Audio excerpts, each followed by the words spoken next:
gambling is a social harm, and we differentiate between different types of gambling. Some are more harmful than others. Very high rates of addiction, especially among younger men, impacts on their financial well-being, on their social lives, and therefore costs to the overall economy as well. This industry is high growth, it's high profit, but it's also a high harm to the individual and a higher cost to society, and that's why we think that they can afford and should pay a higher tax. If we can disincentivise the bookmakers from sucking people from the least addictive product to the most addictive product, that I think is the most important. There is a circular economy with lots of these businesses.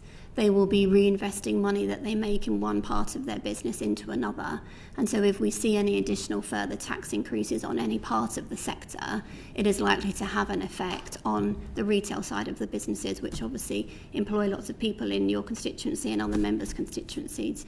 That actually, worryingly, there would be 40,000 potential job losses if we were to see their proposals come into force. The black market would grow by another £8 billion worth of staking, and there would be a huge hit to the GVA of the industry. About 75% of UK betting takes place with bookmakers registered in Gibraltar. Can you explain that for us? Yes, so there's been a long-standing relationship between this industry and Gibraltar. It's grown up over the last 30 years or so. It originally started in the 90s. At that time, when we just had the beginnings of remote betting and gaming, we saw businesses looking for opportunities where they could obtain a license to allow them to serve markets around the world. And Gibraltar was one of the first jurisdictions in the world to offer that kind of regulatory regime. And it's evolved since, and of course other countries have evolved since then. What's happened as a consequence of that is that since the 90s and into the 2000s, a large sector has grown up in Gibraltar in this industry, and that territory has now become essentially an international centre of excellence for this kind of activity.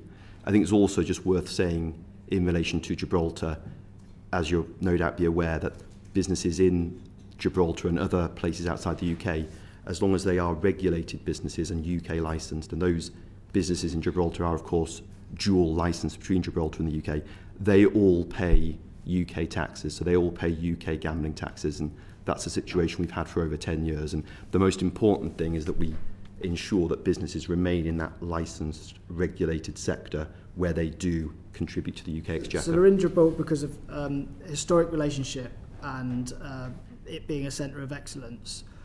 They obviously pay no VAT and a lower rate of corporation tax. Has that got anything to do with it? Well, look, those are really good questions. I'm glad you asked about the VAT, because there's been lots of myths and misconceptions that I've seen in the press recently on this subject. The reality is VAT isn't applied to betting and gaming because excise duties are applied instead. And that is the situation in almost all of the world.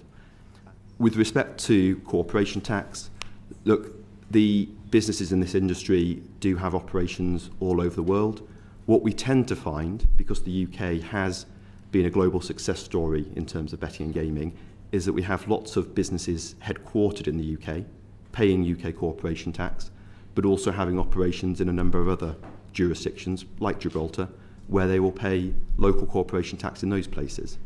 But what you'll also find is that because these businesses, these subsidiaries in other jurisdictions, tend to be part of a bigger global group, there will also be intercompany activity which results in more corporation tax being paid in the UK because they're part of a multinational family, essentially. What we're trying to get to, and why this issue has become pertinent in the run-up to a budget, is because people and government is frustrated that the taxation of something that does have a significant social ill for those individuals isn't properly addressed in our tax system. So again, I would disagree that there are social ills as a result of it. I think that it is properly taxed in the system. So any further tax rises now will put jobs at risk. They will put shops at risk. They will put sports sponsorship at risk, which isn't something that the industry want to see happen, and that's why we're making the case to the Treasury.